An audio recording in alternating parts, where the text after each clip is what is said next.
Welcome back to the channel. Today we're going to be talking about return on investment, or ROI. Specifically, what it is, how it's calculated, and disadvantages to using the ROI calculation. Alright, so ROI, or return on investment, is essentially a measure of an investment's profitability. And it can measure investments within the range of stocks, or maybe it's a business. It's not limited to one section or one type of investment. It can generally be used for almost any type of investment you're looking to put your money into.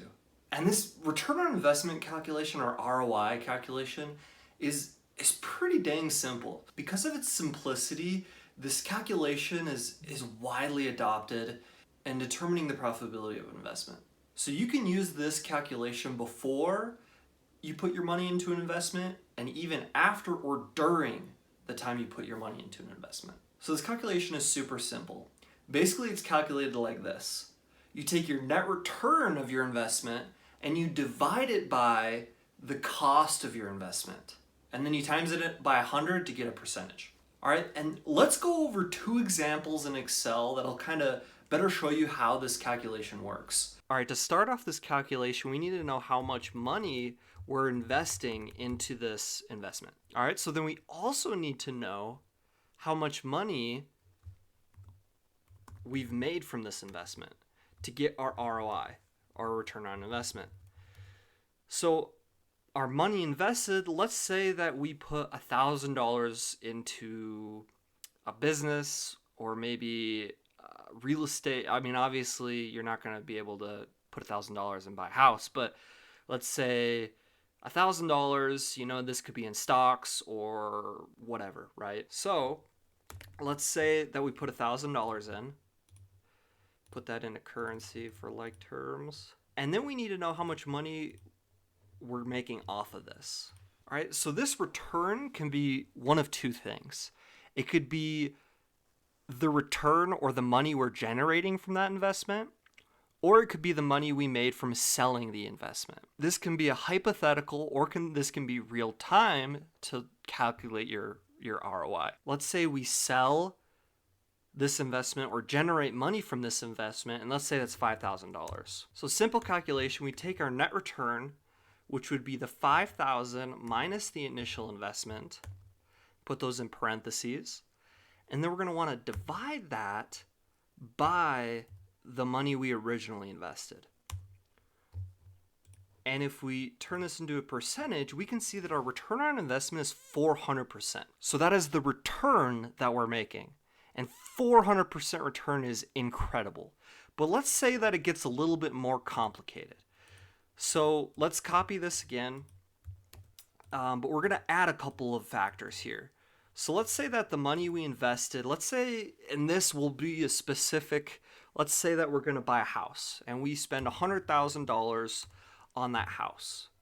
And I'm just going to turn this all into currency real quick. And then we're going to drag this return down here. So let's say we're going to sell the property. All right. Let's say it's, a couple years down the road, and we're going to sell the property and it's appreciated to $200,000. But during that time, we had repairs, we added a new roof to the house, or added a new water boiler, or something like that. But let's say our repairs cost $50,000. And let's add one more thing. Let's say that we were renting this house out for the duration before we sold it, right? And let's say we made a total of $10,000 in rent. So now we need to figure out our return, or our net return. All right, so basically what our net return is going to be the price we sold the house for minus the money we spent to buy the house. And since repairs were out of our pocket, we're going to subtract the $50,000, because that's $50,000 we spent, but we gained $10,000 in rent. So our net return is $60,000. Now let's do a simple return on investment calculation. We would take our net return and divide that by the money we invested. And we're going to turn that into a percentage. and you can see that we made a 60% return off $100,000 in that time. So you can see how a simple formula can get a little bit more complicated by adding just different transactions or different factors to calculate your net return. The biggest part is finding your net return, and once you find that, it's easy to do the calculation. So you just need to know how much money you're making off of what you invested. And then you take that net and then you divide it by your initial investment or the cost of your investment, and that will get you your return on investment, so that percentage. All right, so we've talked a little bit about what return on investment is and how to calculate it. So let's talk about the biggest disadvantage to using this calculation, and that is that you don't factor in time. So for example, in that calculation, we made a 400% return on that first example. We made a 400% return on $1,000, but we don't know the time period. So that might look really good, but if us turning $1,000 into $5,000 was over 40 years, that 400% return is only 10% every year, which isn't bad, but it puts it into, more like terms.